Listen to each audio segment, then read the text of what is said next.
मुझे रहजनों से गिला नहीं, तेरी रहबरी का सवाल है।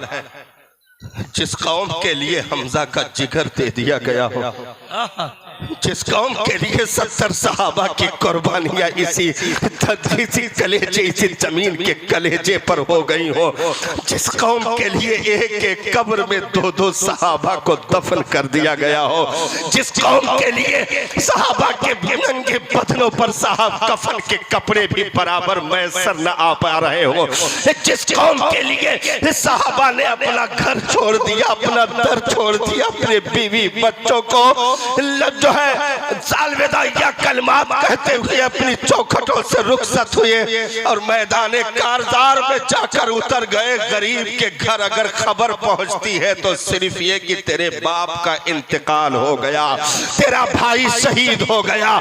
पूछो उम्मे अम्मारा से जिसने 4 जवान बेटों की जवानी दे दी, पूछो हजरत अम्मार इब्ने यासिर से जिन्होंने अंगारों पर लेट करके जिस्म की चर्बियों से अंगारों को बुझने पर मजबूर कर दिया। पूछो हजरत सुमैया की सास से जिन्होंने अपने बुढ़ापे के उस उम्र में इस्लाम में सबसे पहले शहादत का जाम पी करके दुनिया को एक इनकलाबी तारीख अता कर दी। पूछो हजरत उमैर से जिनको बराबर चादर भी ओहद के मैदान में मैसर न आ सकी। पूछो नबी के दंदाने मुबारक से जो उम्मत के लिए शहीद कर दिए गए। पूछो मीरे करबला से जिन्होंने असगर दे दिया इसी उम्मत के लिए, अकबर की जवानी दे दी इसी उम्मत के लिए, अब्बास का बाजू दे दिया इसी उम्मत के लिए। अपने आमदों हालों को और मोहम्मद के बचपने को यजीदियों के सामने ले जाकर रख दिया इसी उम्मत के लिए।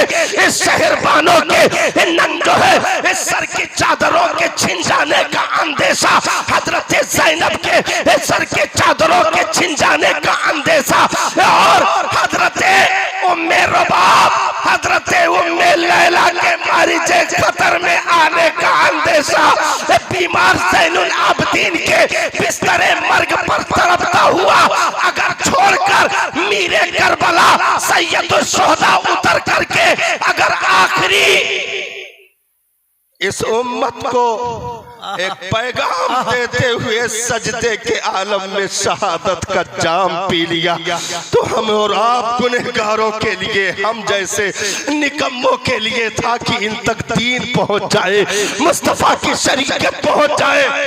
आज उस कौम का ये अंदाज हो गया साहब कि हमने मिंबरे रसूल से निकलने वाली सदाओं को अनसुनी कर दी। हमने इस कान से सुना उस कान से उड़ा दिया। हम घर से चले थे तो फरिश्तों ने एक एक कदम पर नेकियां लिखी थी। हम घर से इस जलसे के लिए चले थे तो फरिश्तों ने एक एक कदम पर नेकियां दर्ज की थी। आने के बाद हमने क्या किया? आने के बाद क्या किया साहब? ये जितने बैठे हैं इनको हम सलाम पेश करते हैं साहब, हम सलाम पेश करते हैं जितने बैठे हैं। और जो जा चुके हैं अल्लाह उनकी खैर करे। हाँ, जो जा चुके हैं अल्लाह उनकी खैर करे। और याद रखो, एक मर्तबा बेहुरमती कर दोगे तो दोबारा तुमसे जलसे में पहुंचने की तौफीक छीन ली जाएगी। ये याद रखना, अजाब रुकते नहीं है साहब, ये याद रखना। अपने नबी के इज्जतो औकार उनके अदब के ताल्लुक से रब की कुदरत बहुत हसास है साहब, रब की कुदरत बहुत हसास है। अगर एक मर्तबा बेहुरमती की और माज़अल्लाह सदबार माज़अल्लाह अगर गुस्ताखी सरजद हुई इन महफिलों से तो फिर जलसे में जाने की तौफीक तुम्हारी नस्लों तक से छीन ली जाएगी और ऐसे ही उचाट, ऐसे ही उचक लिए जाओगे, कोई बचाने वाला नहीं मिलेगा। याद रखना, अगर गुस्ताखी कलेजे में आ जाए तो हजरत नूह को सगे बेटे को भी कश्ती में बिठाने से मना कर दिया जाता है। हजरत नूह को सगे बेटे को कश्ती में बिठाने से भी रोक दिया जाता है। मेरे परवरदिगार, ये तो मेरा अहल है, ऐ प्यारे नूह इसको अपना अहल ना करना, ये तुम्हारी तबलीग को अनसुनी कर दी। इसने तुम्हारी तबलीग को अनसुनी कर दी, ये दीन के पैराए पर अमल न कर सका, दीन में दाखिला न ले सका, तो गुस्ताखियां बर्दाश्त नहीं की जाती है। हम जब तक निकाह का अदब करते रहे, हमारे रीढ़ की हड्डियों से निकलने वाली औलादें कुरान की शैदाई बनती रही, लेकिन जब से हमने मजलिसे निकाह की हुर्मत को पामाल कर दिया, तो अब सिर्फ नचनिया और गवैया की सूरत में हमारी नस्लें हमारी पुश्त से निकल रही हैं। क्योंकि बुजुर्गों ने फरमाया, जहां हराम का इर्तिकाब किया जाए वो निकाह सिरे से मुनाकिद ही नहीं होता, निकाह होता ही नहीं। आप कहोगे एजाबो कबूल का नाम निकाह, निकाह होता ही नहीं। ये सूफिया का कौल है, बुजुर्गों ने फरमाया है। शरीयत का अपना अलग कानून है, लेकिन बुजुर्गों ने कहा निकाह की जो रूह है, निकाह की जो जान है, जहां हरामकारी आई रूहे निकाह रुखसत हो जाती है, निकाह सिरे से मुनाकिद ही नहीं होता। और उसके बाद अब गांव का इमाम क्यों नहीं दुआ करेगा? नहीं दुआ करेगा तो आप तनख्वाह कटवा दोगे जी। अब वो तो मजबूर है, जबकि उसी के सामने तुम 3 किलोमीटर तक नाच कर गए हो। लेकिन अब वो इमाम मजबूर है। ये भी जलसे के खराब होने की सबसे खतरनाक सूरत है ये। हाँ, सबसे खतरनाक सूरत है। नारा बंद कर दो भैया, नारा वाले।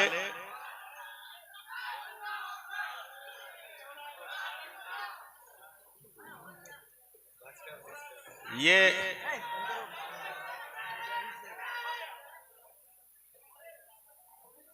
जलसा खराब करने की सबसे ताजा। हजरात जितने लोग खड़े हैं सारे लोग समेट के बैठ जाएं। बहुत शानदार पैगाम जा रहा है, अब तक आपकी ज़िंदगी की इस्लाह हो रही है। आप लोग बैठ जाएं और आपके हजरत गुलफाम हस्सानी साहब तशरीफ ला चुके।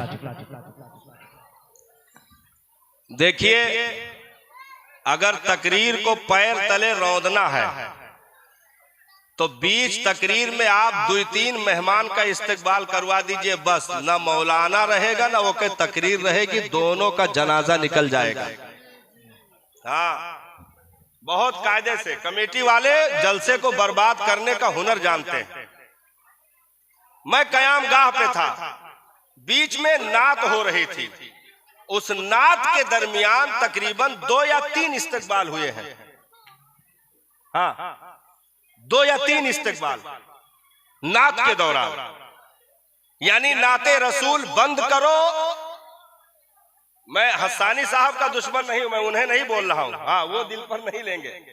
हाँ, उनकी गलती नहीं है भाई। कमेटी वाले जब कहेंगे, जब वो चलेंगे, क्या करें भाई? अब तो तुम्हारे घर में आए हैं, जैसे कान पकड़ो वैसे ठीक है।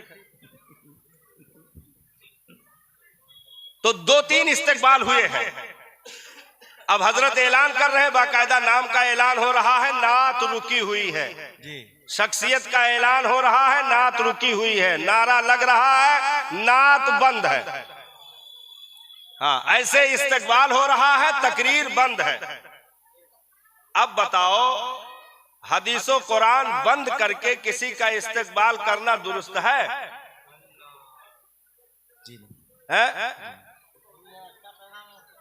बहुत आसानी से तकरीर होती नहीं है। और सही बता दे, हमने तकरीर शुरू ही नहीं की अभी जी। ये तो हम ऐसे जलाल में आ गए कि कुछ लोग डराए के रुक जाओ कि लागत है कुछ हुए वाला है, मौलाना बहुत गुस्सम है।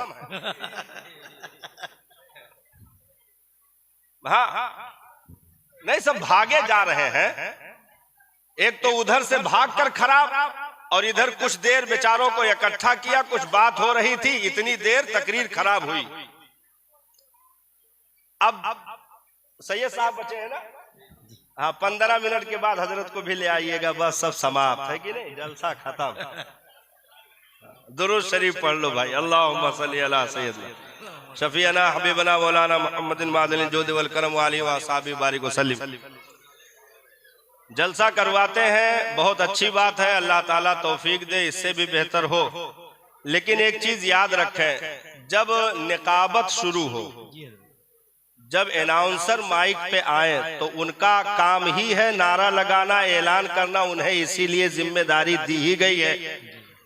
तो जब निकाबत शुरू हो तो 2-4 शायर आप कयामगाह पे तैयार करके रखिए, मुकर्रिर तैयार करके रखिए, उसी बीच में लाकर स्टेज पे इस्तकबाल करवा दीजिए। बस तकरीर के बीच में, नात के बीच में ला करके सारा माहौल गड़बड़ हो जाता है। अब इतने लोग बेचारे बैठे हैं, सोच रहे हैं कि तकरीर हो, हम लोग सुने।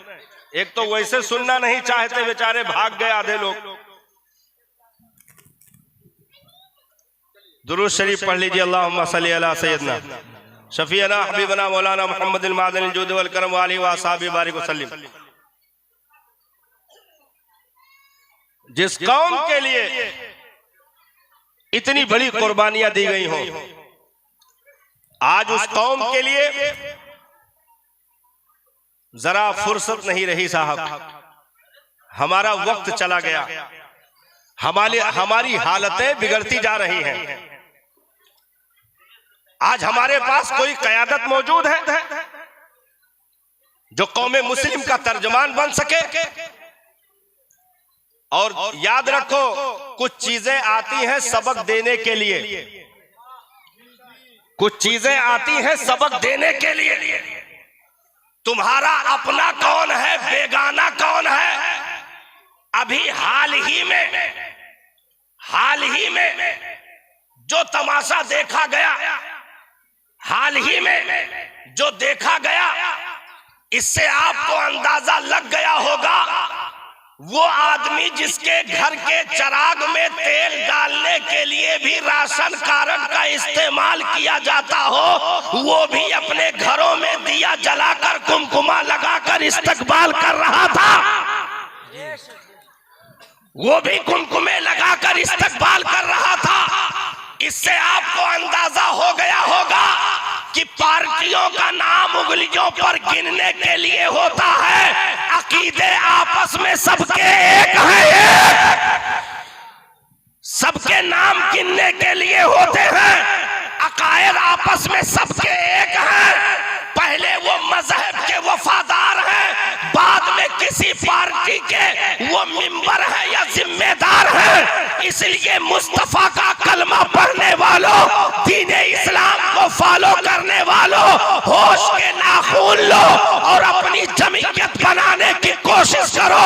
अपनी बस्तियों में अगर दीन का तमाम तरह निसाब अगर पूरी जिम्मेदारी के साथ आयत नहीं हो रहा है, उसे आयत करके तुम खान पठान बाद में बनना, सिद्दीकी सैयद बाद में बनना, तुम जुल्हा फकीर बाद में बनना। पहले सिर्फ एक मुस्तफा के उम्मती, एक मुसलमान बन करके कंधे से कंधा मिला करके दुनिया को बता दो कि हमारी पहचान कल भी थी, आज भी है और सुबह क़यामत तक रहेगी।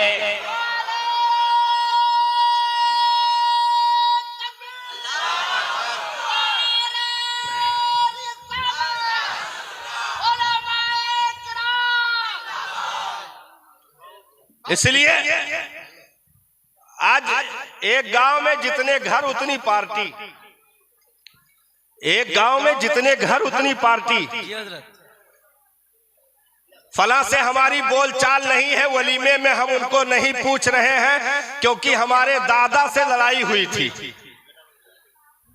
फला मोहल्ले वालों को हम लोग दावत नहीं देते हैं, जलसे तक में नहीं बुलाते हैं क्योंकि 50 साल से हमारी पार्टी बंदी चल रही है। यहां तक कि जूते में दाल बटने लगे, जूते में दाल बटने लगे। इस्लाम ने जो निजाम अता किया था, अगर हमने उसको फॉलो किया होता तो इस्लाम जहां इबादत का दर्स देता है, वहीं एक जेहती और कंधे से कंधा मिला करके सांसें लेने का भी निजाम देता है। 5 वक्ता नमाज हमारे ख्याल सारे लोग पढ़ रहे होंगे। क्योंकि मोमिन के साथ अच्छा गुमान रखना चाहिए। हम हमारे ख्याल से सब लोग पढ़ रहे होंगे पंजवक्ता नमाज। पंजवक्ता में आपने क्या देखा? पंजवक्ता नमाज में आपने क्या देखा?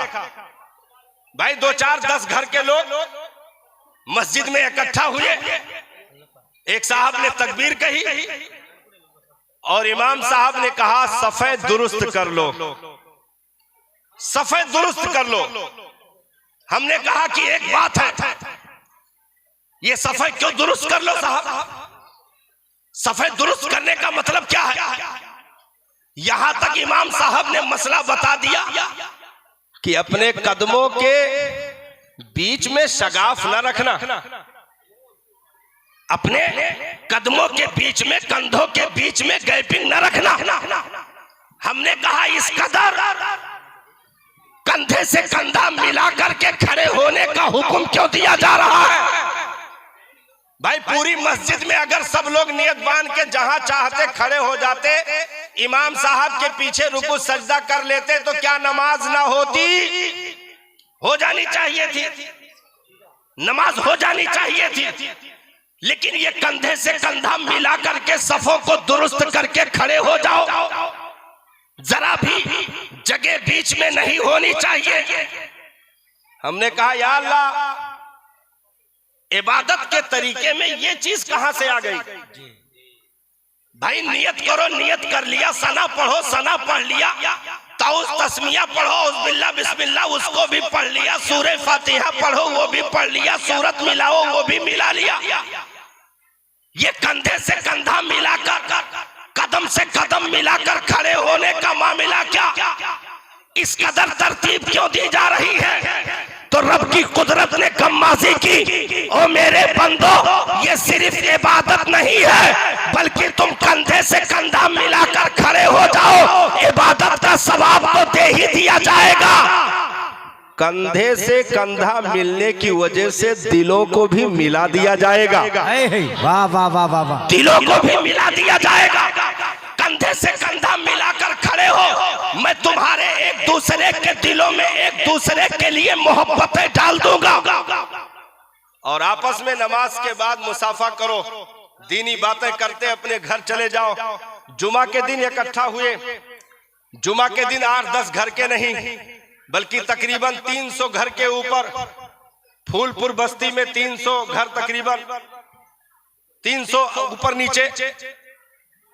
मौला ताला इस फूलपुर की बस्ती में रहने वाले फूलों को सलामत रखे। आमीन आमीन। 300 के ऊपर मस्जिद में जमा हुए। अब जहां 5 वक्त 2 सफ लग रही थी, जुमा की नमाज में तकरीबन 18-20 सफे लग गई। जहां 5 वक्त 8-10 लोग आते थे, जुमा की नमाज में 300-400 लोग इकट्ठा हो गए। हुक्म वही 5 वक्त का है, हुक्म वही 5 वक्त का है। कंधे से कंधा मिला करके जरा भी शगाफ ना होने पाए। अपनी जमात को सीधी रखो, अपनी जमात को सीधी रखो, सफों को दुरुस्त रखना। मैंने कहा इसमें क्या मामला है? तो कहा यह हफ्ते की ईद है, जुमा हफ्ते की ईद है। जहां 5 वक्ता में अगर 10-20 लोग खड़े थे, जुमा में 300-400 लोग कंधे से कंधा मिलाकर खड़े हो। गैर भी इन सफों को देखेगा, मुसलमानों को एक ही वक्त में कंधे से कंधा मिलाकर खड़ा देखेगा, तो होटलों पर इनके खिलाफ अपनी गंदी ज़बानें इस्तेमाल नहीं करेगा और ये बोलने पर मजबूर होगा कि 400 लोग अगर कंधे से कंधा मिलाना जानते हैं तो कोई खिलाफ बोले तो ज़बान निकालना भी जानते हैं। बाबा नारे तकबीर, नारे रिसालत, मसलके आला हजरत, जिंदाबाद जिंदाबाद। और आगे बढ़े, निजाम चलता रहा। ईद उल फित्र का दिन आ गया साहब, तकरीर अभी शुरू नहीं हुई है। ईद उल फित्र का, ईद उल अजहा, ईदगाह में अरे बहुत ज्यादा कसरत से लोग पहुंचे तो 10-12 लोग नहीं, 10-12 नहीं पहुंचे। 200-300-400 नहीं पहुंचे, बल्कि ईदगाह ऐसी जगह पर बनाई ही जाती है जहां कम से कम 2-4 गांव के लोग इकट्ठा हो। अब ये अलग बात है, जब से इन कंधों के बीच में सगाफ डालना हमने शुरू किया तो अब कुछ मुनाफिक हमारी जमात में पैदा हो गए। अलग अलग मस्जिदों में 10-10, 20-20 को ईद की नमाज पढ़ा के गले मिलके अपने अपने घर सेवई खा के मोटरसाइकिल निकाल के किशनगंज, अब ये भी मुनाफिकत चली है। लेकिन ये हुक्म ईदगाह का नहीं है साहब। अगर जुमा के शरायत है तो ईद के भी शरायत है। ईदगाह में 3-4 गांव के लोग इकट्ठा हुए, कुर्बो जवार के लोग इकट्ठा हुए। अब अगर जुम्मतुल मुबारक में 300-400 लोग खड़े थे तो ईद उल फित्र में 2000-3000 के करीब खड़े थे। 2000-3000 के करीब खड़े थे। अच्छा, मजे की बात तो यह है कि 10 लोगों में एक ही इमाम था। 400 में भी एक ही इमाम था, 2 नहीं हुए। और 2000 की तादाद में भी एक ही इमाम था, 2 नहीं हुए। इमाम एक ही, मुक्तदा एक ही, पेशवा एक ही, 2000 की पब्लिक। अल्लाहु अकबर, अल्लाहु अकबर, ला इलाहा इल्लल्लाहु, अल्लाहु अकबर, अल्लाहु अकबर, वलिल्लाहिल हम्द। ये नीले आसमान के नीचे, क्योंकि ईदगाह में छत नहीं होता, ईदगाह में छत नहीं होता। अगर तुम मोहल्ले की मस्जिद में छुपे थे, जुमा की नमाज में चलो छुपे थे, लेकिन ईद उल फित्र में तो 4 दीवारियां भी ऊंची नहीं होती। अब कहां छुपोगे? 2000 लोग एक इमाम के पीछे खड़े तकबीरे तशरीक बोल रहे, ईद उल फित्र की तकबीर बोल रहे, और एक ही इमाम ने अल्लाहु अकबर कहा। 2000 ने अल्लाहु अकबर कह के इस नीले आसमान के नीचे, इस जमीन की छाती पर जब 2000 हाथ बुलंद हुए तो 4000 हाथ उठे थे।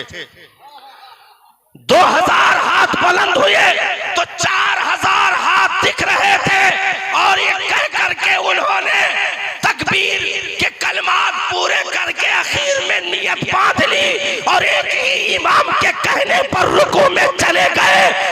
रब के हुजूर मैंने अर्ज की, मौला इसमें तो बहुत ज्यादा कोई बड़ा फलसफा नहीं दिख रहा है। ईद का दिन है, गले मिल लेते, यही खुशी के लिए काफी था। इस कदर ये सटा करके कंधे से कंधा मिलाकर खड़े करने का मतलब क्या है?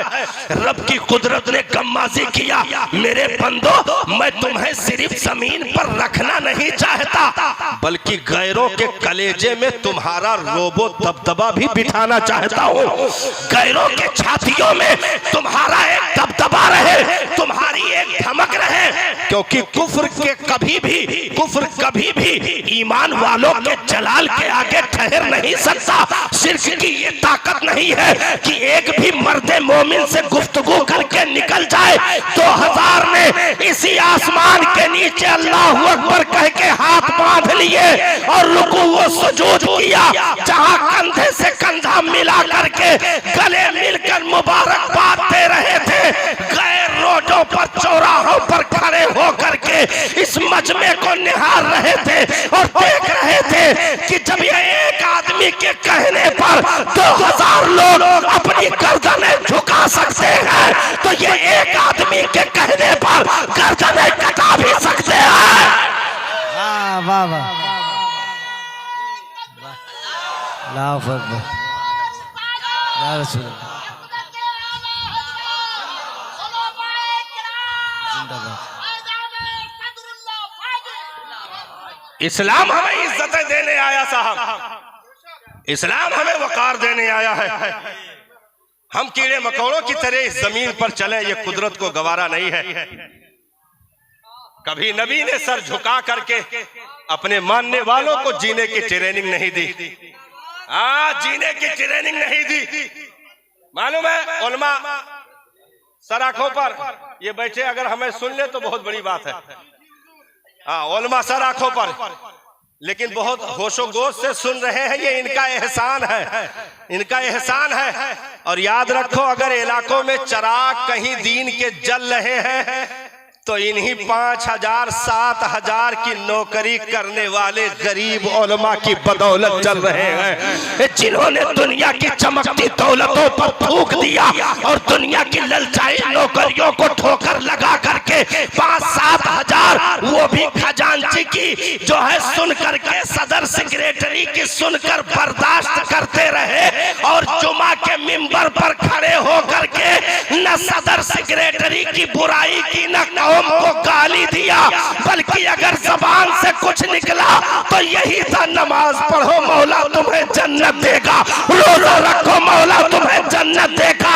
अगर दुनिया में हम किसी की बुराई करें तो वो हमें गाली से बात करता है। ये उलमा की वाहिद जमात है इस सूए जमीन पर जो बुराई का जवाब भलाई से देने का हुनर जानते हैं। मौला इन चिरागों को सलामत रखे। आज इस जलसे की धमक जो देख रहे हैं, यहाँ के इमाम साहब को मैं सलाम पेश करूंगा। हाँ, यहाँ के इमाम साहब को मैं सलाम पेश करूंगा।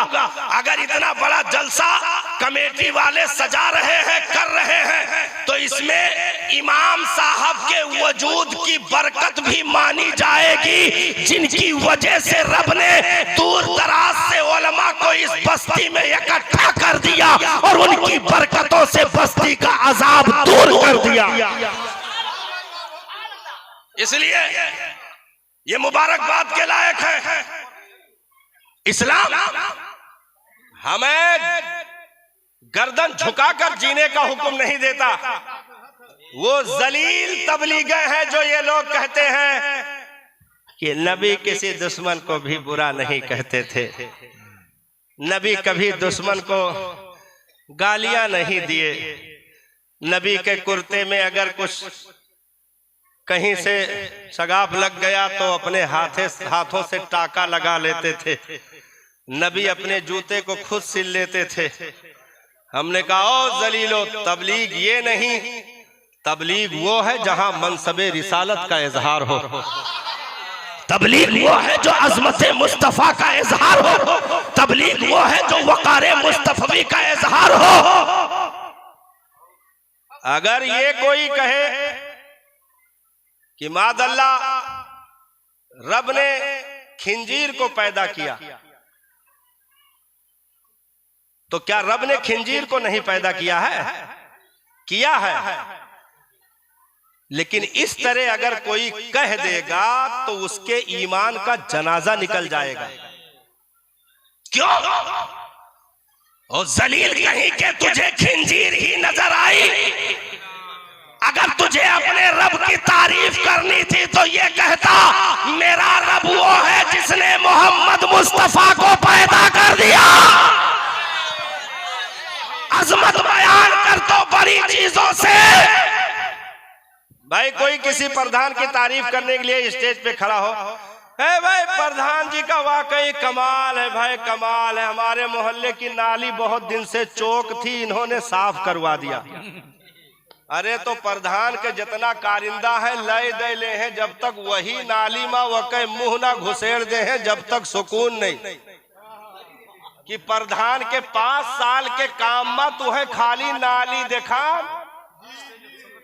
ये क्यों नहीं कहता प्रधान वो है जिन्होंने शिक्षा को दुरुस्त करवा दिया, प्रधान वो है जिन्होंने स्कूल को तरक्की दे दी, प्रधान वो है जिसने मदरसे में इतना चंदा दे करके तालीम का काम आगे बढ़ा दिया। तो अगर अजमत के लिए चीजें याद की जाए तो बड़ी चीजों का शुमार होता है। नबी की जात की तरफ से ये चीजें, दुश्मनों को गालियां नहीं दी। हमने कहा, ये कहकर तू क्या साबित करना चाहता है? इस्लाम कभी सर झुका करके जीने का हुक्म नहीं देता। इस्लाम कभी सर झुका कर जीने का हुक्म नहीं देता। और न सहाबा ने ऐसी चीजें सीखी थी। भाई फतेह मक्का के दिन 10,000 से ज्यादा सहाबा मक्का में दाखिल हो रहे। मक्का फतेह हो गया। कुछ लोग ऐसे थे जिनको डायरेक्ट इनकाउंटर का हुक्म था। सारे मुजरिमों को तो माफ कर दिया नबी ने, लेकिन कुछ ऐसे थे जिनके लिए कहा था कि जहां मिले वहीं मार दो। उन्हीं में इब्ने खतल भी था। तलाश किया जा रहा था। तलाश करते करते गिलाफे काबा के अंदर रस्सी पकड़े लटका था। गिलाफे काबा के अंदर रस्सी पकड़े लटका था। सहाबा ने अर्ज की सरकार गिलाफे काबा में इब्ने खतल मिला है, क्या करें? नबी ने इरशाद फरमाया वहीं मार दो।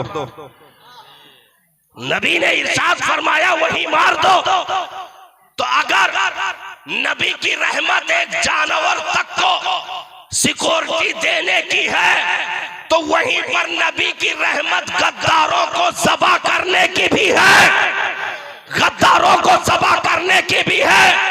इसलिए इस्लाम वहीं पर सर झुकाने का हुक्म देता है जहां झुकाने लायक हो। जालिमों जाबिर के सामने सर झुकाने का हुक्म नहीं, बल्कि यजीदियों के सामने बातें करना हुसैन इब्ने अली की सुन्नत है। नारे तकबीर, नारे रिसालत, मसलके आला हजरत जिंदाबाद जिंदाबाद। इसलिए हम और आप और आगे बढ़ो।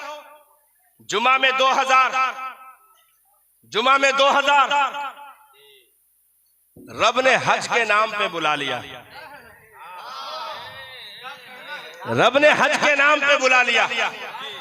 आ जाओ, मौला क्या करना है? कई रकात नमाज पढ़नी है? कहा कोई नमाज नहीं है, हज की कोई नमाजें नहीं है। हमने कहा फिर इतना खर्च करके आने का मकसद क्या है? तो जहां बहुत सारे राज इसमें हैं, वहीं पर एक नुमाया राज ये भी है कि पंजवक्ता में 10-20 लोग आए थे। जुमा की नमाज में 200-400 आए थे। ईद उल फितर में 2000 आए थे।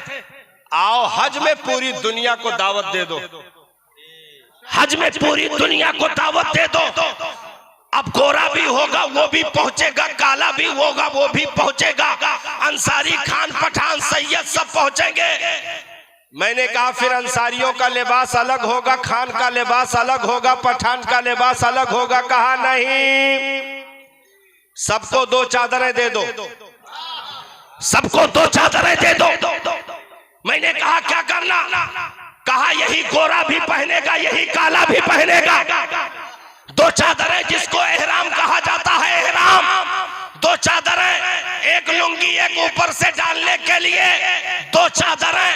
अब वो करोड़पति है वो भी 2 चादर, कौम का गरीब है वो भी 2 चादर, बादशाह है वो भी 2 चादर, रियाया में है वो भी 2 चादर, अगर वो अरब का है तब भी 2 चादर, हिंदुस्तान का है तब भी 2 चादर, दुबई का सेठिया है तब भी 2 चादर, वो कहीं का भी हो 2 चादरों में ला करके अपने काबा के गिर्द सबको खड़ा कर दिया और ऐलान कर दिया। एक ही सफ में खड़े हो गए महमूद और अयाज, ना कोई बंदा रहा ना कोई बंदा नवाज, कंधे से कंधा मिला करके लब्बैक अल्लाहुम्मा लब्बैक ला शरीका लका लब्बैक इन्नल हम्दा वन निअमता वल मुल्क ला शरीका लक। ऐ मेरे परवरदिगार, बड़ाई तेरे लिए है, किबरियाई तेरे लिए है, हमद तेरे लिए है, तारीफ और तौसीफ तेरे लिए है। ये सब कुछ 1 लाख 4 लाख 5 लाख जितने भी पहुंचे वो सबकी जबानों पर एक तकबीर, एक काबा, एक हरम, एक नबी, एक कुरान, एक इस्लाम, एक मुसलमान, एक लिबास में मुसलमान ने खड़े होकर के रब की किबरियाई को बुलंद किया, तौहीद का नारा लगाया, मुस्तफा की सुन्नतों को जिंदा किया। रब ने जहां उसे हज का सवाब दे दिया वहीं पर पूरी पूरी दुनिया को पैगाम दे दिया कि ये कौम कभी मिटने वाली नहीं है, क्योंकि इसको बचाने के लिए बहुत सारी चीजें मौजूद हैं। ये कौम कभी मिट नहीं सकती है। काबा का जलाल मौजूद है, कौम बाकी रहेगी। मदीना का जमाल मौजूद है, कौम बाकी रहेगी। मुस्तफा की रहमत मौजूद है, कौम बाकी रहेगी। इस कौम के रखवाले की सूरत सूरत में बगदाद का दूल्हा अब्दुल कादिर जिलानी को दे दिया गया, इस कौम के रखवाले की सूरत में मोइनुद्दीन अजमेरी हसन संजरी को दे दिया, कुतुबुद्दीन बख्तियार को दे दिया, निजामुद्दीन औलिया को दे दिया, फरीदुद्दीन गंजे शकर को दे दिया, अलाउद्दीन साबिर कलियरी को दे दिया। और इसके अकीदे को बचाने के लिए इमाम अहमद रजा खान दे दिया, इमाम अहमद रजा खान दे दिया। अगर हमें मिटना होता तो आखिरी नबी की उम्मत में ना रखा जाता, अगर हमें मिटना होता तो आखिरी नबी की उम्मत में हमें न रखा जाता।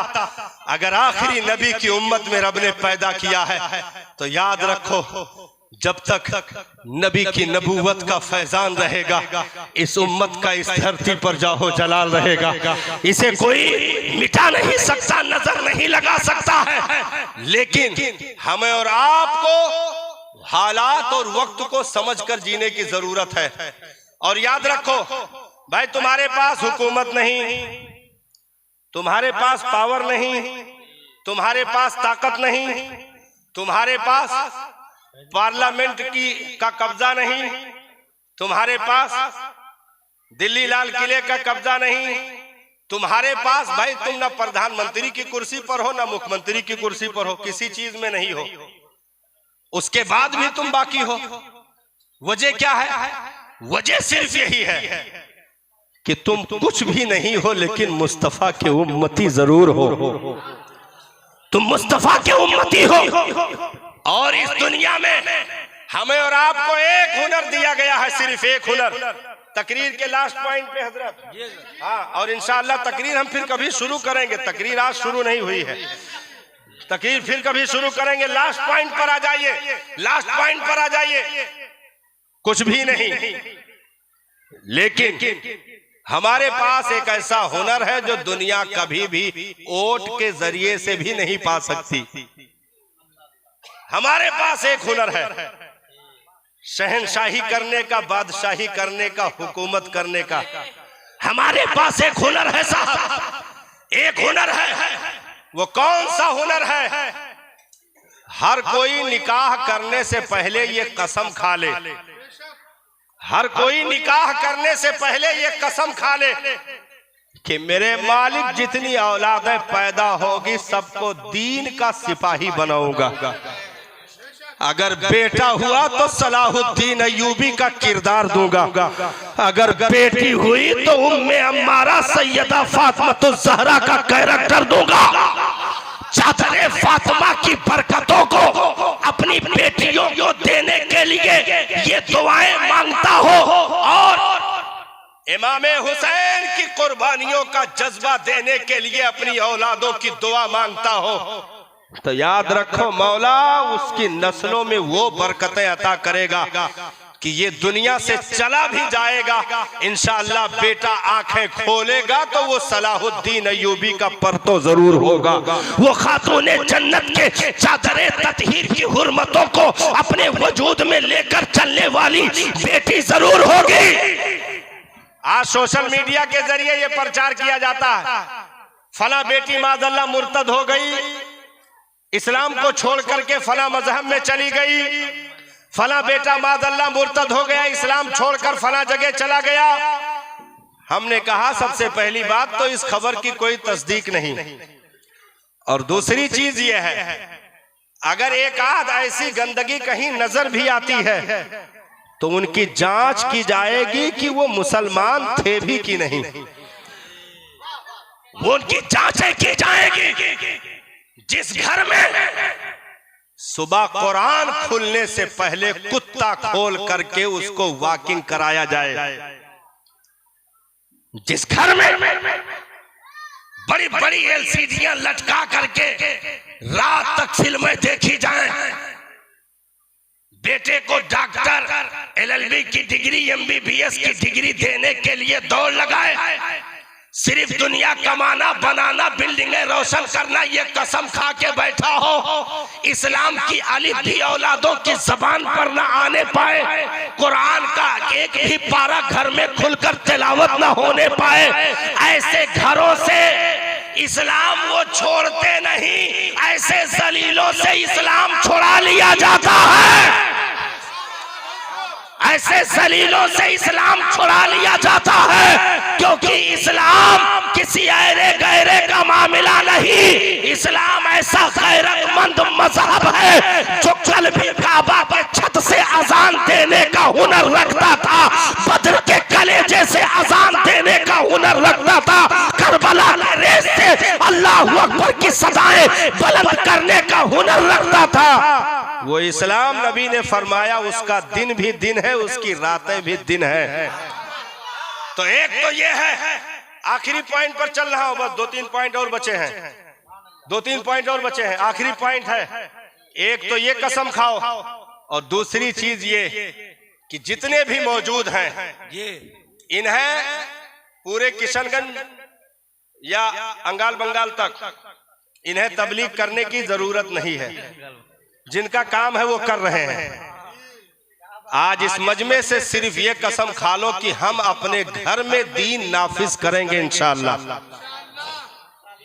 सिर्फ अपने घर की जिम्मेदारी एक एक आदमी ले ले, अपने अपने घर की सिर्फ जिम्मेदारी कि हमारे हाथ के नीचे जो हमारी औलादें हैं हम उन्हें मुस्तफा के दीन का धनी बनाएंगे, हम मुस्तफा के दीन के इल्म का वारिस बनाएंगे। एक एक आदमी ये कसम खा ले कि हम अपने 7 साल के बच्चों को 7 साल की उम्र में नमाज का हुक्म करेंगे, और जब 10 साल का हो जाएगा तो सख्ती के साथ उससे इबादत करवाएंगे। एक एक आदमी ये कसम खा ले, याद रखो 40-50 साल के बाद हम लोग नहीं रहेंगे, लेकिन फूलपुर बस्ती और अतराफ की बस्तियों से वो खुशबू उठेगी कि फिर कोई माई का लाल तुम्हें नजर नहीं लगा सकता, क्योंकि जब मुस्तफा के दीन का नारा लगता है तो रब उसके इज्जतों की हिफाजत का जिम्मेदार होता है, उनके आबरू की हिफाजत का जिम्मेदार होता है। और एक आखिरी पॉइंट, सबसे बड़ी चीज यह है कि हमें और आपको अपने अपने घरों की जिम्मेदारी लेनी है। भाई एक बाप के निगाहों के सामने एक बेटी 17-18 साल की हो गई और वो बाजारों में नंगे सर फिर रही, इसकी गैरत का जनाजा किस उम्र में निकाल दिया गया खबर ना हो सकी। एक बाप के निगाहों के सामने बेटा 20-22 साल का हो गया, लेकिन वो हाथ में कड़ा छल्ला धागा और कान में बाला और चुल्ला और फटी जींस पहन करके इंसान बनने के बजाय वो जानवरों से बदतर होकर के मोहल्ले में फिर रहा। किसने इनको बिगाड़ दिया? अब आकर के मौलाना साहब के पास, मौलाना अव्वल साहब के पास अव्वल नंबर पे अव्वल टाइम में आए और आकर के कहा कि हजरत कोनो तावीज दे दो, लड़का बिगड़ गया है। हाँ, हमने कहा सुनो, तावीज नहीं, मौलाना का मोम जामा कह के पहन लो, जिंदगी में फायदा नहीं हो सकत। गया हाँ, पूरा शबिस्ताने रजा लटकाए घूमो, पूरा 30 पारे तावीज बना के गर्दन में डाल दो, कुछ नहीं हो सकता। क्यों? जब वो पौधे नन्हे थे तुमने उन्हें सीधा नहीं किया, तुमने उन्हें अच्छी जगह नहीं दिखाई। तो अब सबसे बड़ा कमाल हमारी और आपके कामयाबी जहां से शुरू होती है वो ये है कि हम अपनी नस्लों पर गौर कर लें। अब जब नस्लों पर गौर करेंगे तो जाहिर सी बात है 7 साल की उम्र में नमाज का हुक्म है, तो अब वहीं पर यह भी हुक्म होगा ना कि उस नमाज को सीखा भी जाए, उस नमाज को सीखा भी जाए।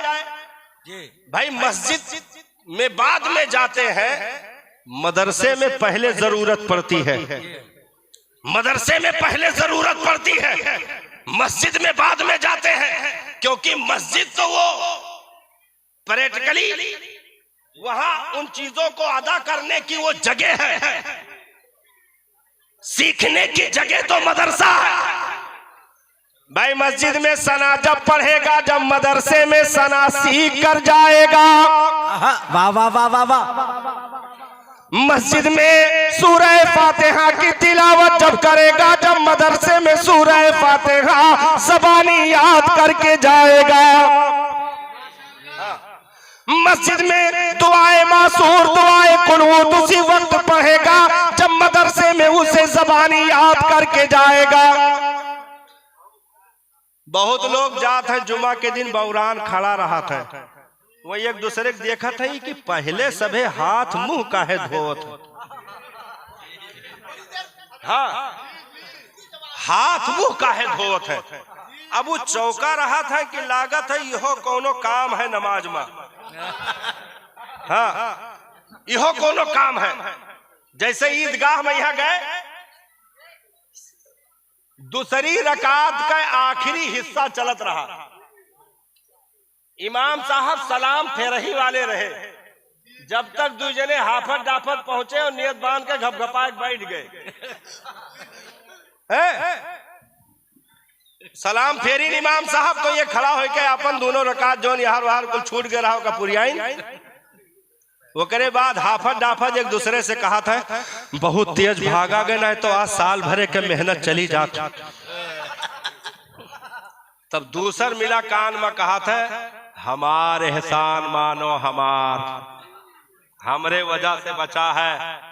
कहीं कैसे कहीं वजू करें फंसते तो यहो चला जाता। हाँ तो अब चौके खड़े हैं। अच्छा बहुत लोग मस्जिद इसीलिए नहीं जाते हैं कि उनको तरीका नहीं मालूम। अभी ये पूछ लिया जाए जितने जुमा में प्लास्टिक टोपी लगा के आइटिंग करते हैं हर हफ्ते जाकर के पूछ लियो जुमा में कई रकात हुआ था तो 90% नहीं बताए पाइए। जुमा में कितनी रकात नमाज होती है ये नहीं मालूम। वजू कैसे किया जाएगा, उसमें फर्ज कितना है, सुन्नत कितनी है, मुस्तहब कितना है, ये नहीं मालूम। तो ये मालूम कैसे होगा? मालूम जब होगा कि बाप ये जिम्मेदारी ले ले कि अपने मरने से पहले अपने बच्चे को मुस्तफा के दीन का इल्म उसके कलेजे में ऐसे रोशन करूंगा कि मैं दुनिया से आंखें बंद भी कर लूं, मेरा बेटा मुस्तफा के दीन का वफादार रहेगा। यही मेरे सुभान अल्लाह का वो का मौलाना तीजा हुआ जाते का है? बोलो जोर से सुभान अल्लाह। हाँ तो अब ये मामला तालीम तक हमने चूक कर दी। अब बेटा गुलेल चला रहा है, बेटा चिड़ी मार हो गया, बेटा जुआ खेल रहा है, बेटा ताश की गद्दी पर टाइम गुजार रहा है। लेकिन अच्छा इतने में जितने लोग बैठे हैं तोहरे लोग आपस में बात ना करो भाई। हाँ यक्के आदमी सुनो, सभे तकरीर करबो तो सामईन के रही। तो अच्छा इसमें इतने लोग जितने बैठे हो सब हाथ उठाओ, कौन कौन लोग अपने बच्चों को स्कूल भेजते हो? स्कूल बताए नहीं, school college school, APPLE Apple माने सेब, CAT कैट माने बिल्ली, DOG डाग माने कुकुर। हाथ उठाओ। डर गए हो ना? जाना तो मौलाना एक बाद खतरनाक हमला करे वाले हैं। सब लोग स्कूल भेजते हो, ना उठाई हो तो क्या मतलब मौलाना नहीं मालूम? सब लोग स्कूल भेजते हो।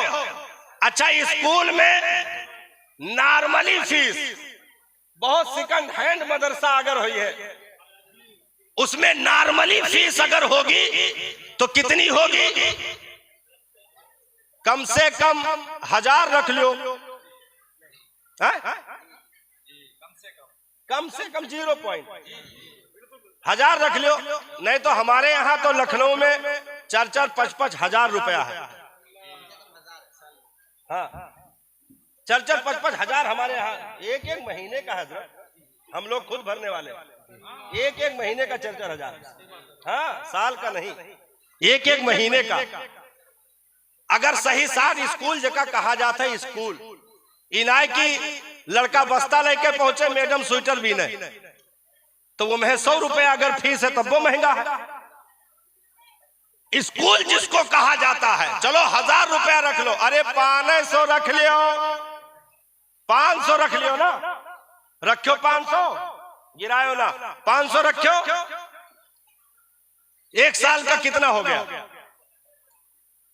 1 साल का कितना हो गया? 6,000 रुपया एक आदमी। 1 साल में 6,000 रुपया एक आदमी। और अगर 1,000 बच्चा उस स्कूल में पढ़ रहा है तो कितनी फीसें जमा हो गई? किताब का पैसा अलग है, ड्रेस का पैसा अलग है, 6 माही इम्तिहान के जो है चार्जेस अलग है, जो है बिल्डिंग मेंटेनेंस के अलग है। किताब हमारे स्कूल से लोगे उस पे भी हम कमीशन रखेंगे। ड्रेस हमारा ही सिलेक्ट किया हुआ लोगे उस पर भी हमारा कमीशन रहेगा। ये तमाम तर चीजें हम सब राजी हैं करने के लिए। लेकिन एक मदरसे में सालाना 1,000 देने के लिए राजी ना हो सके। हाँ, सालाना देने के लिए राजी ना हो सके। अब पूरे फूलपुर में हमारी जानकारी में तकरीबन 10 से 15 मदरसा है जहां अरबी पढ़ावा जाता है। मुंडी हिलाओ, मुंडी हिलाओ। हाँ ठीक है ना, 10-15 सभी कहा था जी, 10-15 मदरसा। अरे 300 घर में एक मदरसा है, वो अनकम्प्लीट का मतलब हम फूलपुर में नहीं रही थे तो का फूलपुर के बारे में हमें नहीं मालूम है? फूल बस्ती, अरे पुर कहो चाहे बस्ती कहो। तो 300 घर के बीच में एक मदरसा। कौन सा मदरसा हजरत? फैजाने रसूल।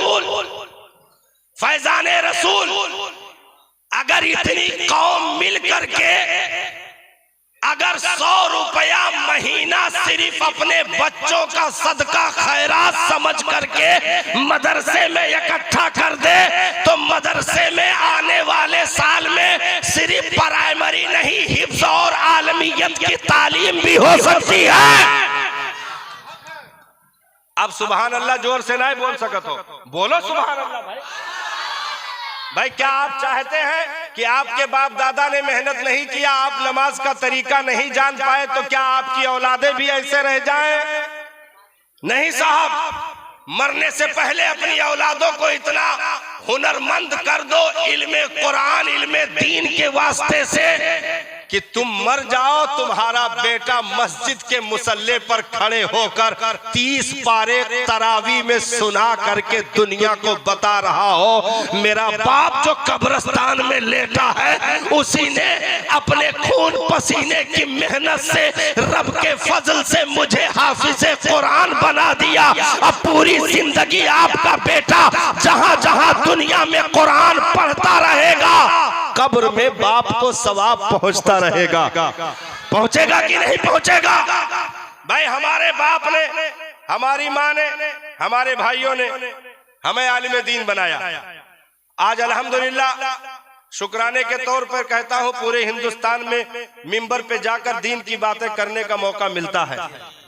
तो क्या मेरे माँ बाप की कब्र में नेकियां नहीं पहुंच रही हैं? ये उलमा बैठे हैं, इनके माँ बाप के तुरबत में क्या नेकियां नहीं पहुंचेगी? पहुंचेगी, क्योंकि ये ऐसे दरख्त हैं जो सदक़े जारिया की सूरत में तुम छोड़ करके जाओगे।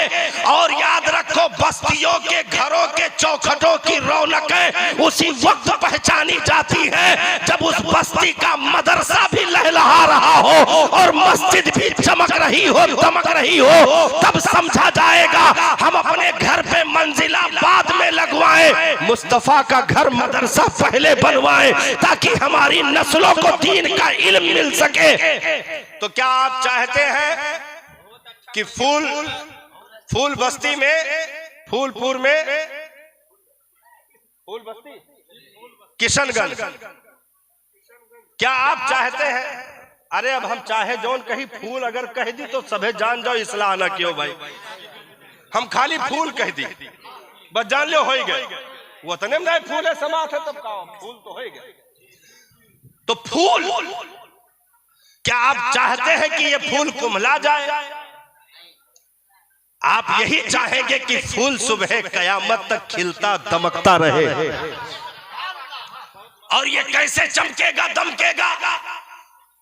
हम पूरी बस्ती में 300 बिल्डिंगें बना करके मर जाएं, आंख बंद होने की देर है, 4 औलादें 4 जगह से सुराख करके दीवारें मारेंगी और उसके बाद फिर कुछ ही दिनों में वो बिल्डिंग खंडरों में तब्दील हो जाएगी। अगर यकीन ना हो तो मुगलिया दौर की बनी हुई बिल्डिंगें बादशाहों की, चाहे वो अकबर हो, चाहे शाहजहां हो, चाहे जहांगीर हो, जा करके उनके मकबरों और जिनमें हीरे जवाहरात जड़े हुए थे उन बिल्डिंगों को जा करके देख लो। जानवर भी रहने के लिए तैयार नहीं है। लेकिन जो मदरसा आज से 200 साल पहले बना था, हाफिजे मिल्लत ने एक झोपड़ी में बैठ करके चंदे में एक बुढ़िया के हाथ से मुर्गी का अंडा भी चंदे में हाफिजे मिल्लत ने कबूल कर लिया। मुबारकपुर के लोगों ने कहा, ओ बुढ़िया, कोई 21,000, कोई 11,000, कोई सोने का जेवर, तू सिर्फ मुर्गी का अंडा। तो कहा कि मुझ गरीब के पास कुछ नहीं है, लेकिन मैदाने महशर में जब देने वालों की लिस्ट निकाली जाएगी तो मेरा भी नाम उसमें लिखा होगा। उन देने वालों में मेरा नाम भी, अगरचे कीमत नहीं जुलेखा की तरह, लेकिन यूसुफ के खरीदारों में नाम तो लिखा लिया जाए।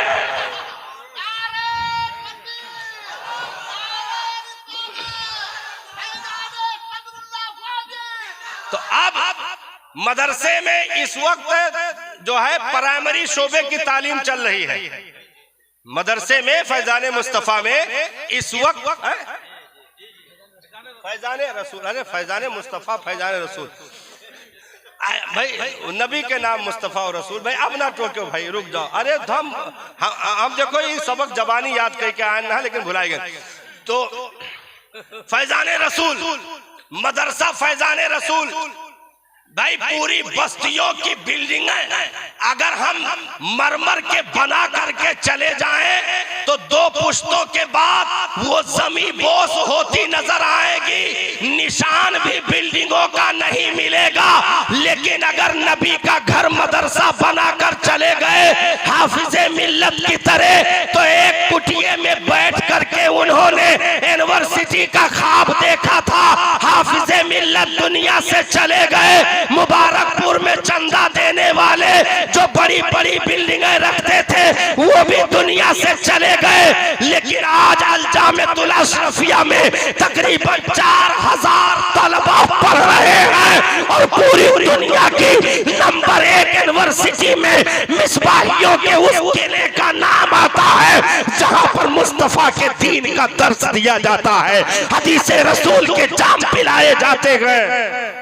कितनी बिल्डिंग है भाई, राजा मुबारक शाह की हवेली खत्म हो गई, लेकिन हाफिजे मिल्लत जैसे फटे कुर्ते पहनने वाले गरीब की कायम करदा इमारत आज भी मुस्कुरा रही है। इसलिए वो काम करके हमें और आपको जाना है।